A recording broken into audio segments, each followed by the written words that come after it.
ایک بادشاہ نے اعلان کیا کہ آج میری عنایتوں کا دریا جوش میں ہے، میں خوب عطا کروں گا۔ لوگوں کو بلایا، ایک کوئی بندہ ایسا آ جائے جس کے لیے میں کہتا ہوں اپنے ہاتھ میں ایک چھڑی لے لے، لکڑی لے لے، اور وہ زمین پر دائرہ کھینچتا جائے صبح فجر کے بعد۔ اب وہ دائرہ کھینچتا کھینچتا سورج کے ڈوبنے سے پہلے پہلے تک جتنا دائرہ کھینچ لے گا وہ پوری زمین اس کے نام پہ کر دوں گا۔ دن بھر میں آپ کتنے ایکڑ کھینچ لیں گے؟ اگر فری میں مل رہا ہے تو کون چھوڑے گا؟ دائرہ کھینچنے کے لیے کہا کہ جو لکیر سے سرکل بنا لے، جتنا بنا لے گا، لیکن ٹائم ہے سورج ڈوبنے سے پہلے پہلے تک۔ اس میں سے ایک وزیر یا ایک سپاہی آگے آیا اور اس نے اپنے ہاتھ میں چھڑی لے لی، بادشاہ سلامت مجھے اجازت دے۔ اور بادشاہ نے کہا کہ اگر سورج ڈوب گیا تو پھر ایک بالشت زمین بھی نہیں دی جائے گی، یعنی 1 فٹ زمین بھی نہیں دی جائے گی۔ ہاں، سورج ڈوبنے سے پہلے پہلے تک یہاں پر دائرہ مکمل کر۔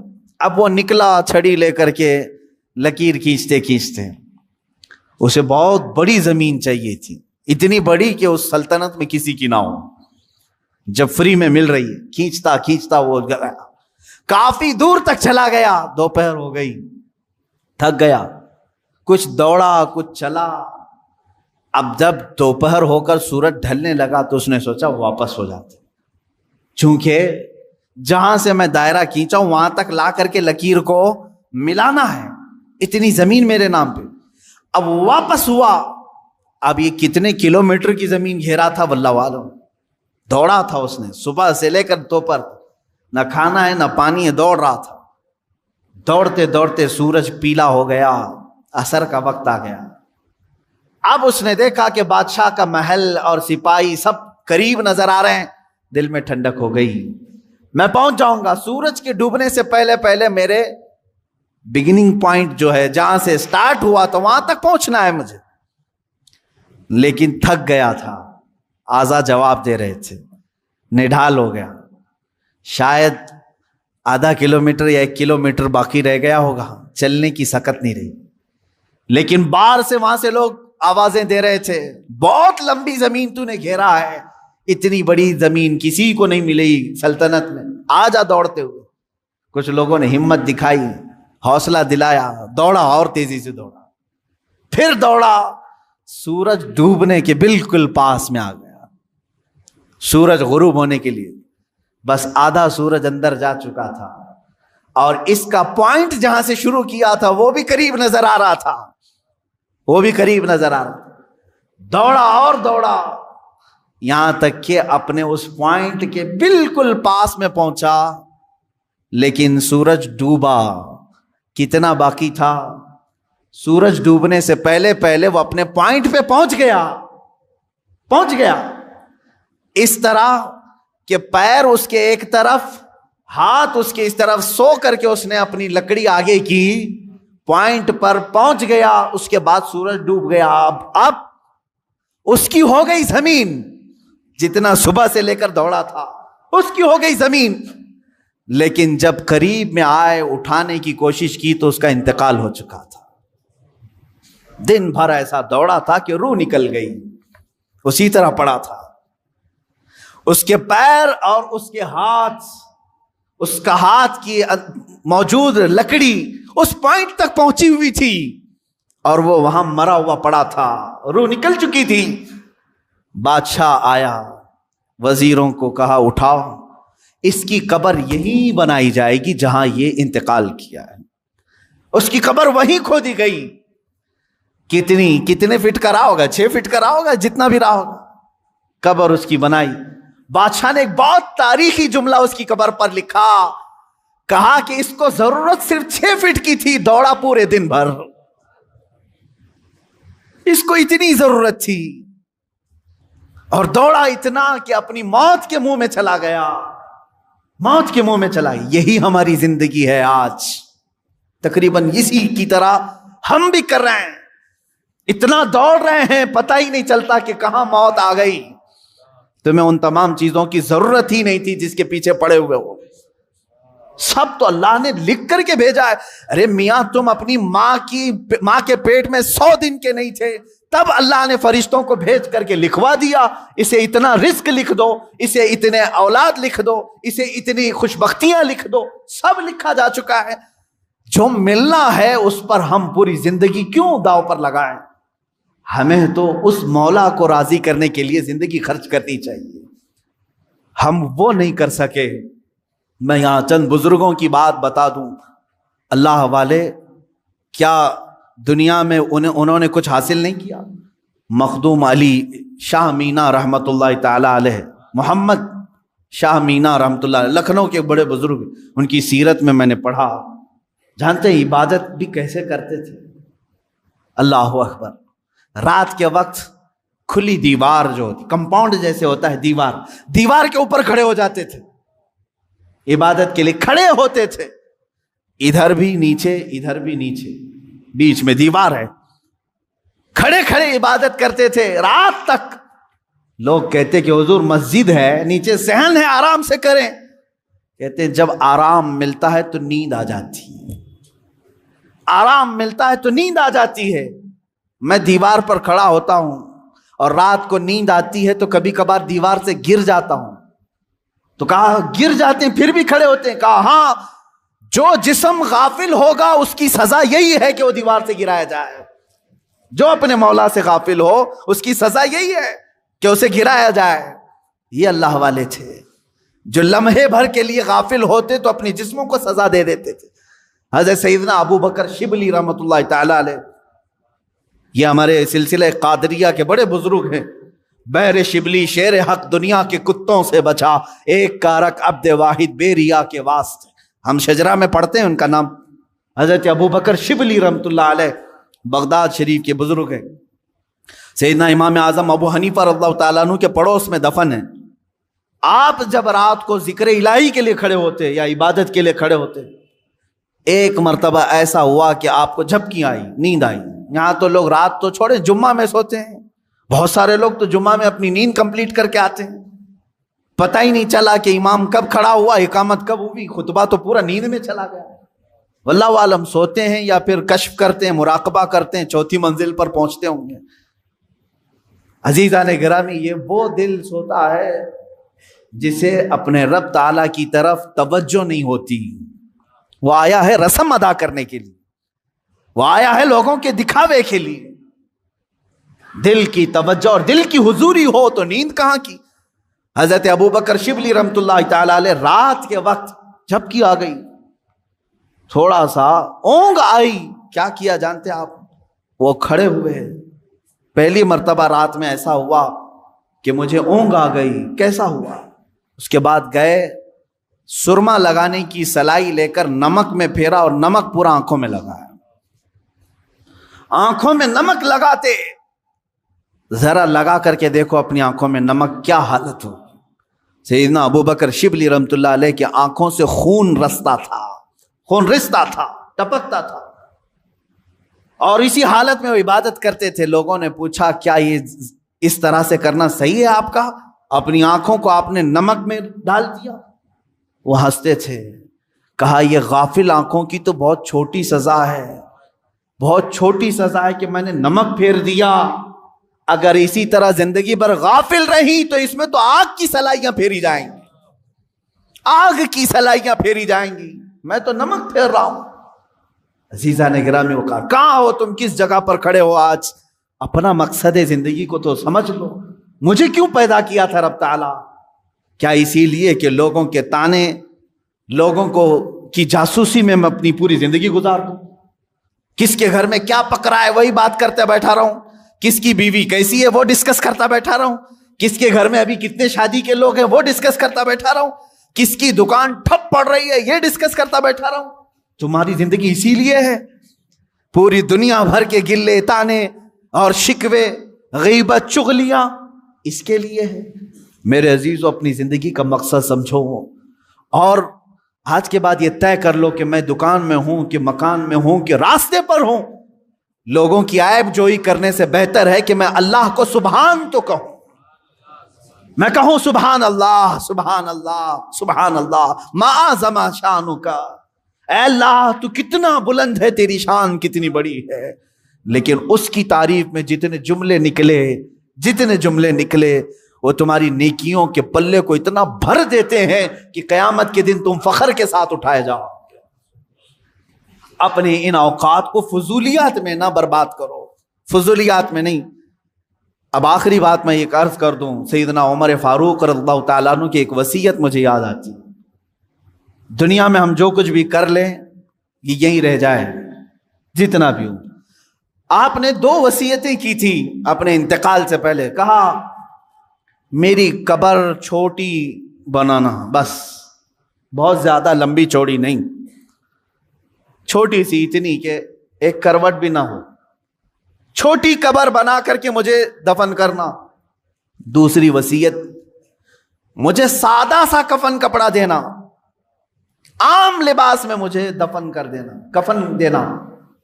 جبکہ حدیث پاک میں ہے، حضور صلی اللہ علیہ وسلم نے فرمایا کفنوا موتاکم باحسن اثوابکم، اپنی میتوں کو اچھے سے اچھا کفن دو، جتنا وہ عید بقرعید میں قیمت کا کپڑا پہنتے تھے اتنی قیمت کا کپڑا انہیں کفن میں دو۔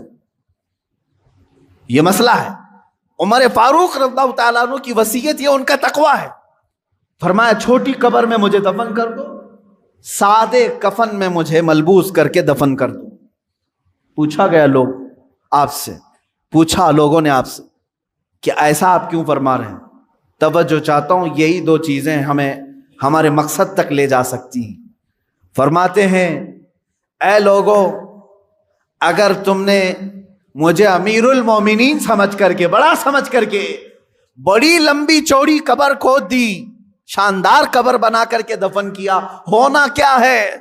تم دفن کر کے ادھر جاؤ گے، اگر میرے اعمال میں ایک بھی عمل میں میں پکڑا گیا تو یہ تو پوری چوڑی قبر بھی دبا کر کے میری ہڈی پسلیاں توڑ دے گی، دیواریں دبائیں گی، کیونکہ حدیث پاک میں ہے وقتۃ القبر حق، قبر کا جھٹکا دینا حق ہے، ہر ایک کے ساتھ ہوگا۔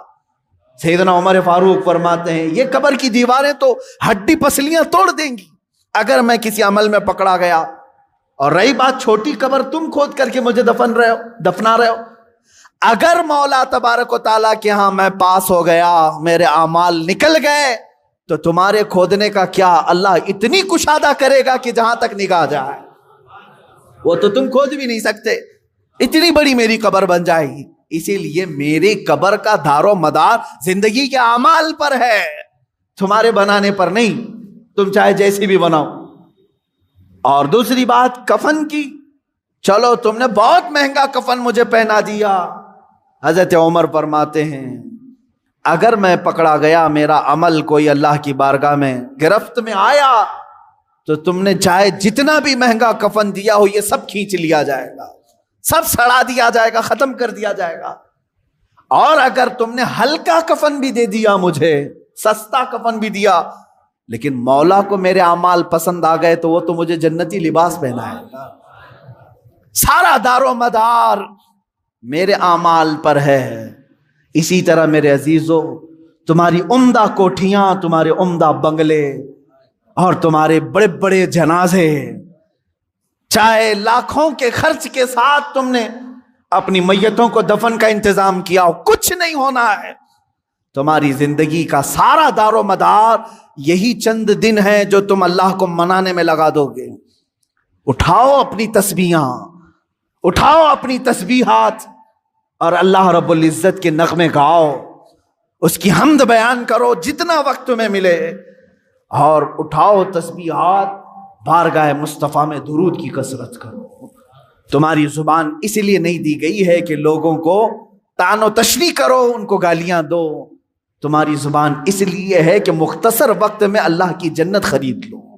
کیونکہ میرے آقا صلی اللہ علیہ وسلم نے یہ زبان یوں 2 انگلیوں میں پکڑ کر کے کہا تھا صحابہ سے، اے صحابہ سنو، یہ جو ٹکڑا ہے گوشت کا، یہ انسان کو دوزخ میں بھی لے جاتا ہے، جنت میں بھی لے جاتا ہے۔ یہ گوشت کا ٹکڑا، تم خود اپنے طرف سے ایسی بربادیاں نہ کرو۔ اسی لیے میں آیت کی طرف پھر سے آ رہا ہوں۔ اللہ نے فرمایا افحسبتم انما خلقناکم عبثا، کیا تم یہ گمان کر کے بیٹھے ہو، یہ سوچ کر بیٹھے ہو ہم نے تمہیں بیکار میں پیدا کیا؟ وانکم الینا لا ترجعون، کیا تم یہ سوچ کر بیٹھے ہو کہ ہماری طرف تم نہیں لوٹائے جاؤ گے؟ لوٹائے جاؤ گے۔ ابھی ابھی میں جنازے سے فارغ ہو کر آیا، ابھی ابھی، شاید روز ایک جنازہ دیکھتے ہوں گے آپ کس طرح سے لائے جاتے ہیں۔ تمہیں اندازہ ہے ہماری بھی موت آئے گی، اس دن ہمارے پہنے ہوئے لباس اتارے جاتے ہیں، اور ایک ہی لباس ہے، وہ ایک ہی یونیفارم ہے اس جگہ پہنچنے کا، ان سفید لباس میں باندھ کر کے لاتے ہیں۔ تم اگر آج اللہ کی بارگاہ میں نہیں آنا چاہتے، ایک دن ایسا آئے گا سب لوگ پکڑ کے لائیں گے، امام کے سامنے رکھ دیں گے۔ یہ آتا نہیں تھا، اب لایا گیا ہے، ناک میں روئی ٹھونس کر کے، کانوں میں کپاس رکھ کر کے، انگلیوں کو باندھ کر کے، پیٹ کو باندھ کر کے، پوری طرح سے جکڑ کر کے لا رہے ہیں۔ یا میں عزت سے بھی کہوں گا، بعض وہ ہیں جو جنت کی طرف جا رہے ہیں، عزت سے ہی جا رہے ہیں، لیکن لائے جائیں گے، ہر کوئی لائے جائے گا۔ وَأَنَّكُمْ إِلَيْنَا لَا تُرْجَعُونَ، تم یہ گمان کرنا ہی مت کہ تم نہیں لوٹائے جاؤ گے، ہر ایک کو لوٹنا ہے۔ اسی لیے تو تمہیں حدیث میں یہ بتایا گیا تھا، جب کبھی موت کی خبر سنو تو فوراً کہو اِنَّا لِلَّهِ وَإِنَّا إِلَيْهِ راجعون۔ اس کا مطلب کیا ہے؟ ہم اللہ کے ہیں، ہم کو اللہ ہی کی طرف لوٹنا ہے۔ اے عزیزو، اللہ تبارک و تعالیٰ نے مقصد زندگی بھی ہمیں دوسری جگہ پر بیان کر دیا کہ تمہیں پیدا کرنے کا مقصد کیا ہے۔ وَمَا خَلَقْتُ الْجِنَّ وَالْإِنسَ إِلَّا لِيَعْبُدُونَ، میں نے جنات اور انسان کو صرف اس لیے پیدا کیا ہے کہ وہ میری عبادت کریں۔ تم پیدا کیے گئے ہو رب کائنات کی عبادت کے لیے۔ یہ کیسا بھولا انسان ہے، اس ایک چیز کو چھوڑ کر کے ساری چیزیں کرنے لگ گیا، جس کے لیے پیدا کیا گیا تھا وہی چھوڑ دیا۔ یا ایسے ہی اس کی مثال ہے کہ ایک چرخہ جو ہوتا ہے، مشین، کپڑے سینے والی مشین، کس کام کے لیے ہوتی ہے؟ کپڑے سل کر کے دے، لیکن وہ مشین جو ہے ایڈوانس بن گئی اس زمانے، وہ پریس کر کے بھی دے رہی ہے، کپڑا پریس کر کے بھی دے رہی ہے، کپڑے کو طے کر کے بھی دے رہی ہے، کپڑے کو دھل کے بھی دے رہی ہے، ایڈوانس ہو گئی۔ سلائی مشین کی بات کر رہا ہوں میں، فار ایگزامپل میں مثال بتا رہا ہوں، پریس کر کے بھی دے رہی ہے، دھلائی کر کے بھی دے رہی ہے، طے کر کے بھی دے رہی ہے، سکھا کر کے بھی دے رہی ہے، لیکن ایک کام نہیں کر رہی ہے، کپڑا نہیں سل پا رہی ہے، کپڑا سل نہیں پا رہی ہے۔ تو آپ کیا کہیں گے؟ پھر اس کو سلائی مشین کیوں کہہ رہے ہیں؟ یہ تو دھلائی مشین ہوئی نا، یہ تو پریس کرنے والی ہوئی نا، یعنی ایڈوانس سارے کام کر رہی ہے، لیکن جس کام کے لیے اس کو سلائی مشین کہا جا رہا تھا وہ کام نہیں کر رہی ہے، سل نہیں پا رہی۔ سیم یہی مثال کچھ انسانوں کی ہے، یہ سارے کام کر رہا ہے دنیا میں، بہت سارے کام کر رہا ہے، لوگوں کا دل رکھنے میں صبح سے شام کر دیتا ہے، شام سے صبح کر دیتا ہے، پھر بھی لوگ اس سے راضی نہیں ہو پاتے۔ وہ اپنے گھر بنانے میں اتنا مصروف ہے کہ خون پسینہ ایک کر چکا ہے، وہ اپنی دکان سجانے کے لیے اپنے کمر توڑ چکا ہے، سب کر لیا، لیکن جس کام کے لیے بنایا گیا تھا وہ عبادت وہی نہیں کر پا رہا ہے، اسی چیز میں غافل ہے۔ اسی لیے میرے عزیزو، جو انسان اپنا مقصد زندگی بھول جائے، اس کی ایک ہی اس کا انجام ہے، اس کا ایک ہی رزلٹ ہے۔ مثال کے طور پر میں اپنے گھر واشنگ مشین لایا کپڑے دھلنے کے لیے، کس کام کے لیے؟ کپڑے دھلنے کے لیے، لیکن اب وہ کپڑے دھلنا چھوڑ چکی ہے، ریپیئر کرایا پھر بھی ریپیئر نہیں ہو رہی ہے، آخر کام کیا بچا؟ اس کو کباڑ خانے میں ڈالنا ہے، بھنگار میں ڈالنا ہے، اسکریپ۔ جس کام کے لیے میں مشین لیا تھا وہ نہیں کر رہی ہے، اس کا صرف ایک ہی کام ہے، اسکریپ، کیونکہ دوسرا خریدتا بھی نہیں، ٹوٹی ہوئی مشین کو، بیکار مشین کو خریدتا بھی کوئی نہیں، اسکریپ میں جائے گی۔ یاد رکھ لو، جس مقصد کے لیے تمہیں اللہ نے بنایا، عبادت، اگر اس میں کامیاب نہیں ہو سکے تو اسکریپ کا اڈا جہنم ہے، وہی ڈالا جائے گا، یہ بیکار کی تمام چیزیں وہیں پر ڈال دی جائیں گی۔ جنہوں نے اپنے آپ کو تباہ کیا، اپنے آپ کو برباد کیا، ان کا ٹھکانہ دوزخ ہے، کیونکہ تم نے جس مقصد کے لیے اللہ نے تمہیں بنایا اسی مقصد کو چھوڑ کر دنیا کو راضی کرنے میں لگ گئے۔ اب میں آپ کو بتاتا ہوں شیطان ہمیں اپنے اصلی مقصد سے کیسے پھیرتا ہے، ڈائیورٹ کیسے کرتا ہے، تاکہ جس کو کہتے ہیں کانسنٹریشن، توجہ کا مرکز، جو چیز ہونی چاہیے اس سے کیسے شیطان تمہیں موڑتا ہے، بار بار موڑتا ہے۔ تم کو اللہ رب العزت کو راضی کرنا چاہیے تھا، تم نکلے اپنے گھر سے کہ میں اپنے رب کو راضی کرنے کے لیے چل رہا ہوں، درمیان میں تمہیں کوئی دوست ملا، اس نے یہ بتایا کہ فلاں دوست تو تجھ سے بہت ناراض ہے، پتہ نہیں کل تو نے اس کو کچھ کر دیا تھا، کیا تو نے کچھ کیا تھا، تمہارے دل میں اس دوست کی ناراضگی کی بات آئی، سوچا کہ اس کو منا لیتا ہوں کسی طرح، یا جھگڑا کر لیں یا کچھ بھی۔ بیچ میں جو دوست تمہیں بتانے کے لیے آیا تھا وہ شیطان تھا، جو تمہیں اللہ کو تم راضی کرنے نکلے تھے اس نے تمہارا دماغ ڈائیورٹ کر دیا ایک انسان کی طرف۔ تم جا رہے تھے رب ذوالجلال کی عبادت کے لیے، اسے منانے کے لیے، شیطان نے تمہارے دل میں یہ بات ڈال دی کہ پہلے اس کا کام کرو، اور ادھر چلے گئے، اس کو مناتے رہے، وہ نہیں مانا، یہاں تک کہ کچھ لوگ ایسے ہیں جن کو منانے میں تمہیں برسوں لگ جاتے ہیں، وہ نہیں مانتے ہیں، ہوتا ہے ایسے۔ آپ اچھا کام کر کے، انہیں سلام پہنچا کر کے، انہیں تحفے دے کر کے منانے کی کوشش کرتے ہیں، نہیں مانتے کچھ لوگ۔ ہائے افسوس، میرا مولا تو صرف ایک ہی سجدے میں مان جاتا ہے، ایک سجدے میں مان جاتا ہے، یہ نہیں معلوم ہے بندوں کو۔ افسوس ہے کہ جسے بہت جلدی منایا جا سکتا تھا اسے چھوڑ کر ہم دنیا کو منانے میں لگ گئے۔ آپ پوری زندگی کا اگر تجزیہ کریں تو میں آپ کو بتاتا ہوں ساری چینجز آپ نے صرف اور صرف دنیا والوں کے لیے کر لی، اپنے آپ میں ساری چینجز۔ آپ نے دنیا کو دیکھا یہ بہت فیشن کر رہی ہے، اور اس طرح سے اگر میں کپڑے پہنوں تو یہ مجھے عزت سے دیکھیں گے، نہیں پہنوں گا تو مجھ سے دور ہو جائیں گے۔ فیشن چل رہا ہے، پینٹ ادھر سے پھاڑنا ہے، ادھر سے پھاڑنا ہے، پہننا ہے، تو تم نے صرف اور صرف ان کا دل رکھنے کے لیے، ان کے سامنے اپنا سٹیٹس رکھنے کے لیے اپنے آپ کو چینج کر لیا۔ شیطان ہے وہ جو تمہیں عیاشی کی طرف لے جاتے ہیں انسانوں کی شکل میں۔ قرآن پاک میں آپ نے نہیں سنا، اللہ رب العزت نے فرمایا من الجنتی والناس، یعنی وسوسے ڈالنے والے جو شیاطین ہوتے ہیں وہ جنات میں سے بھی ہوتے ہیں، انسانوں میں سے بھی ہوتے ہیں۔ شیاطین الانس والجن، قرآن میں یہ بھی آیا ہے، انسانوں میں بھی شیطان ہوتے ہیں، جنات میں بھی شیطان ہوتے ہیں۔ انسانوں میں کیسے؟ تمہارے دوست کی شکل میں آئے گا، کبھی تمہیں پتہ بھی نہیں چلے گا، اور وہ تمہارا ذہن ڈائیورٹ کر رہا ہوگا، تمہیں بھٹکا رہا ہوگا، اور اس کی باتوں پر تم نے اپنے آپ کو بدل لیا۔ ایک مسئلہ میں آپ کو بتا دوں، شریعت کا مسئلہ، اس سے آپ اندازہ کریں کہ ہم کس قدر شیطان کی پیروی کرتے ہیں اور کتنی جلدی ڈائیورٹ ہو جاتے ہیں۔ ہمیں منانا چاہیے تھا اللہ کو، کیونکہ وہی ہماری منزل ہے، وہی ہمارا مقصود ہے، لیکن ہر دن ہر لمحے ہم ڈائیورٹ ہوتے جاتے ہیں۔ اب مسئلہ جو میں بتا رہا تھا وہ یہ ہے، دو مسئلے میں بتاتا ہوں، ایک نماز کا، ایک وضو کا ہے۔ اکثر لوگوں کی یہ شکایت بھی میرے پاس آتی ہے، استنجا کر کے آئے، پیشاب کر کے باہر آئے، وضو کرنے کے لیے بیٹھے تو ایسا لگ رہا ہے کہ قطرہ ٹپک رہا ہے، یا پیشاب کا قطرہ پھر سے نکل گیا۔ ایسے کئی لوگوں کو ہوتا ہے، پھر گئے وہ، پھر دھو کر کے آئے، پھر لگا کہ نہیں پیشاب کا قطرہ نکل رہا ہے، یہ اطمینان نہیں ہوتا کچھ لوگوں۔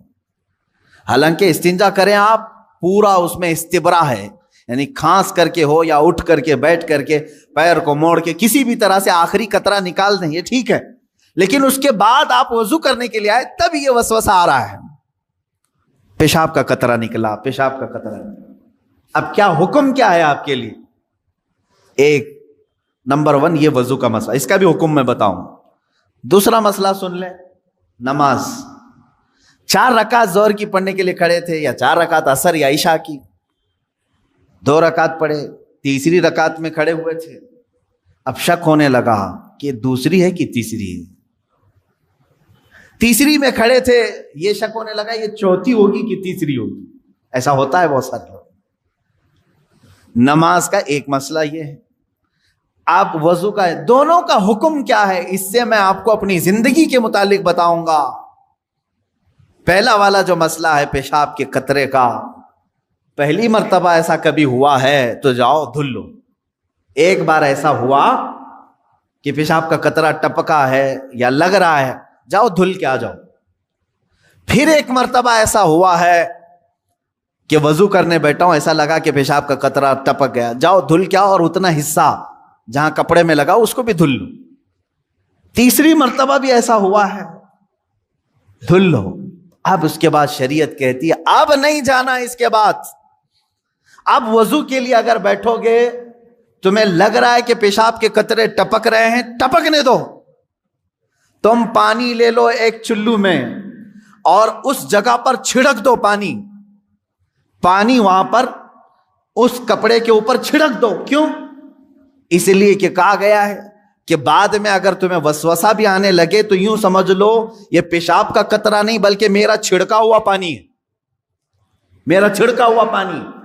اچھا ایسا کیوں کرایا گیا؟ شک تو ہو رہا ہے. سنیں فقہائے کرام نے فرمایا اے بندے تجھے عبادت اللہ کی کرنی ہے. کس کی کرنی ہے؟ اللہ کو راضی کرنا ہے. اور یہ جو وسوسے آ رہے ہیں تجھے یہ شیطان کے ہیں. اگر تو بار بار اٹھ کر کے دھونے کے لیے چلا جائے گا تو بات یہ ہوگی کہ تو شیطان کی پیروی کر رہا ہے اللہ کو چھوڑ کر کے. یہاں شریعت نے یہاں تک کہا کہ شیطان کی پیروی ہو جائے گی اگر کثرت سے تو کرنے لگ گیا. جب شیطان وسوسہ ڈالا اٹھ گئے، جب شیطان شک ڈالا پھر اٹھ گئے. بار بار اگر خیال آ رہا ہے تو اس پر عمل کرنا جائز نہیں. پانی چھڑک لو اور کہو میں شیطان کی پیروی نہیں کروں گا، میرے مولا کی عبادت کروں گا. دوسرا مسئلہ نماز کا کہ جس میں اگر 3 میں 4 میں شک ہو، ایک بار ہو گیا تو چلو دوہرا لو، 2 بار ہو گیا تو چلو ٹھیک ہے، جتنا یقین ہے اس کے آگے کی رکعتیں پڑھ لو. اب اگر بار بار ایسا شک ہوتا ہے تو فرمایا گیا اپنی نماز ویسی ہی کمپلیٹ کرو، اس لیے کہ یہ شیطان تمہیں وسوسے ڈال رہا ہے. اگر تم اس کے وسوسوں کی طرف جاؤ گے تو یہاں ہوگا یہ کہ تم شیطان کی پیروی میں لگ گئے. حقیقت میں نماز تو رحمان کی عبادت ہے. آپ سمجھ رہے ہیں؟ یہ 2 مسئلوں سے میں تمہیں بتاؤں گا میرے عزیزوں. پوری زندگی بھر شیطان اسی طرح سے کرتا ہے، تمہیں اپنے اصلی مقصد سے ڈائیورٹ کر کے کسی عام فضول چیز میں لگا دیتا ہے، فضول چیز میں لگا دیتا ہے. اسی لیے اب جیسے کسی نے اپنے پورے گھر کی فکر میں، اپنی جائیداد کی فکر میں پوری زندگی ختم کر دی، اسے معلوم ہی نہیں کتنے دن رہنے والا تھا، کتنی عمارتیں بنا رہا ہے، کتنی چھتیں قائم کرے گا. اے بندے تیری زندگی لمبی سے لمبی جاتی تو 70-80 سال کی، تو بنا ہی رہا ہے 30-40 سال کی عمر میں. بچے ہیں تیرے پاس 25-30 سال، ان 25-30 سالوں کے لیے تو نے اپنی پوری زندگی جھونک دی، صحت و طبیعت سب برباد کر ڈالی. لیکن جہاں 100 سال سونا ہے کہ 200 سال کہ 500 سال کہ 1000 سال، ہمیں معلوم نہیں قبرستان میں کتنا سونا ہے، وہاں کے لیے بندہ ایک رات کی بھی عبادت کرنے کو تیار نہیں، ایک تسبیح گھمانے کو بھی تیار نہیں، وہاں کی عمارت تیار کرنے کو بندہ تیار نہیں. یہ شیطان ڈائیورٹ کر چکا ہے تمہیں. تمہاری اصلی منزل تو وہ تھی، تمہیں لگا دیا کسی اور کام میں، تمہیں لگا دیا کسی اور کام میں. عزیزان گرامی، اسی لیے تو شاعر نے کہا تھا آگاہ اپنی موت سے کوئی بشر نہیں، سامان 100 برس کا ہے پل کی خبر نہیں. تمہیں ہر موت پر یہ سکھایا جا رہا ہے کہ تم لوٹنے والے ہو، تم لوٹنے والے ہو، تم جانے والے ہو، تم جانے والے ہو. عزیزان گرامی وقار، جانے والا اتنے آرام سے اور سستی اور کاہلی میں زندگی نہیں گزارتا. کل مجھے سفر پر جانا ہے، آج ہی میں نے سوٹکیس تیار کرنا شروع کر دیا. مجھے کیا کیا پہننا ہے رکھ دیا، کیا کیا استعمال کرنا ہے سب رکھ دیا، صابن سمیت سب چیزیں رکھ دی، ٹوتھ پیسٹ تک نہیں بھولتے. لمبا سفر ہے، جتنے دن کے لیے جا رہے ہیں بیگ تیار آج سے. جس کو سفر پر جانا ہے وہ خالی نہیں پھرتا، اور جو آج خالی دکھ رہا ہے، فضول دکھ رہا ہے، اس کا مطلب ہے کہ وہ بھولا بیٹھا ہے کہ اسے جانا ہے. اور پھر عزیزو اگر تم بھولے ہو تو بھولے رہو. قرآن میں اللہ تعالیٰ فرماتا ہے ایک دن ایسا آئے گا کہ کچھ لوگوں کو اندھا اٹھایا جائے گا. وہ پوچھے گا قال رب لم حشرتنی اعما وقد كنت بصیرا، اے اللہ تو نے مجھے اندھا کیوں اٹھایا؟ اندھے بھی اٹھائے جائیں گے، ننگے بھی اٹھائے جائیں گے. وہ پوچھے گا کیوں مجھے اندھا اٹھایا جبکہ میں دیکھتا تھا، آنکھیارا تھا؟ رب تعالیٰ کا جواب سنو، 16ویں پاری کی آیت میں پڑھ رہا ہوں، سورہ طٰہٰ کی آیت. اللہ فرماتا قال كذلك اتتك آیاتنا فنسیتها وكذلك اليوم تنسى. اے بندے تجھے یاد ہے اسی طرح میری آیتیں تیرے تک آتی تھی دنیا میں، تو نگلیکٹ کر دیتا تھا، تو بھلا دیتا تھا، تجھے بلایا جاتا تھا تو پیٹ پھیر کر چلا جاتا تھا. رب تعالیٰ فرماتا ہے کذالک الیوم تنسا، اسی طرح آج تجھے بھلا دیا گیا، آج تجھے بھلا دیا گیا، تیری طرف دیکھا بھی نہیں جائے گا. قیامت کے دن کچھ بندے ایسے ہوں گے جو ربی ربی ربی کہہ کر 100 سال تک پکاریں گے، 100 سال تک اسے رحمان رحمان کہہ کر 100 سال پکاریں گے. فرشتے کہیں گے مولا تیرے بندے تجھے پکار رہے ہیں. رب تعالیٰ کیا فرماتا ہے؟ فرماتا ہے ان سے کہہ دو لا یکلمہم اللہ یوم القیامہ، اللہ ان سے آج بات بھی نہیں کرنا چاہتا. لا ینظر الیہم، قرآن کہتا ہے ان کی طرف اللہ دیکھنا بھی نہیں چاہتا، کیونکہ دنیا میں تم اسے دیکھنا نہیں چاہتے تھے، دنیا میں تم اسے منانا نہیں چاہتے تھے، تم اس کی طرف آنا نہیں چاہتے تھے. قیامت کا دن وہ بڑا جانگداز ہے، وہاں فرشتے ملائے اعلیٰ انبیاء سب نفسا نفسی کے عالم میں ہیں. اگر رحمان یہ کہہ دے تمہارے لیے میں تیری طرف دیکھنا نہیں چاہتا، میں تجھ سے بات نہیں کرنا چاہتا، پھر تم 100 سال پکارو گے، 100 سال تک پکارتے رہو گے. اس لیے بہتر یہ ہے کہ آج وہ مولا فرما رہا ہے ادعونی استجب لکم، آج تم نے ایک بار اگر مجھے یہاں پکارا میں 70 بار جواب دوں گا. 70 بار وہ تجھے پوچھے گا ہے بندے بتا تیری حاجت کیا ہے، بندے بتا تیری طلب کیا ہے. یہاں تم پکارنا چھوڑ دو گے تو وہاں تم پکارتے رہو گے اور جواب کوئی نہیں آئے گا. اللہ رب العزت ہر ایک کو اپنا مقصد زندگی سمجھنے کی توفیق عطا کرے. بہت ہو گیا میرے عزیزوں، آسمان سر پر آ چکے ہیں ہمارے، جگہ جگہ کے تھک چکے ہیں تمہیں یہ ہنگامے. شاعر نے کہا تھا جگہ جگہ کے تھک چکے ہیں تمہیں یہ ہنگامے. مسافرو مسافر نشاتے لذت خواب گراں بدل ڈالو، غلط روی سے منازل کا بودھ بڑھتا ہے. ٹیڑھا میڑھا چلو گے تو سفر لمبا ہو جائے گا، غلط روی سے منازل کا بودھ بڑھتا ہے. مسافرو روش کارواں بدل ڈالو، آج بدل دو. زندگی چلنے کے طریقے وہ نہیں ہے جو میرا جوان چل رہا ہے آج، تمہارے چلنے کے وہ انداز نہیں ہے. حالی نے بڑے شاعر، انہوں نے بارگاہ رسول میں یوں التجا کی تھی، اے خاص خاصان رسول وقت دعا ہے، امت پہ تیرے وقت عجب آ کے پڑا ہے، امت پہ تیرے آج عجب وقت آ کے پڑا ہے. اے رسول پاک آج ہماری مدد کر لے. کیوں؟ اس لیے کہ وہ نکلے تھے جو عرب سے بڑی شان سے، وہ مومنین نکلے تھے بڑی شان سے. آج وہ اسلام اپنے ہی دیش میں غریب الغربا ہے، یہاں کروڑوں کی تعداد میں ہو کر ہم غریب ہیں، اجنبی ہیں، مارے جاتے ہیں، توڑے جاتے ہیں، پھونکے جاتے ہیں، جلائے جاتے ہیں. اس کی وجہ یہ ہے کہ ہم نے اپنے رشتوں کو چھوڑ دیا اور اپنا مقصد زندگی چھوڑ دیا. وہ صحابہ کی جماعت تو دیکھ، نہتے تھے، نکلتے تھے، اور شادی کے لیے نکلا ہوا جوان آج شادی ہے.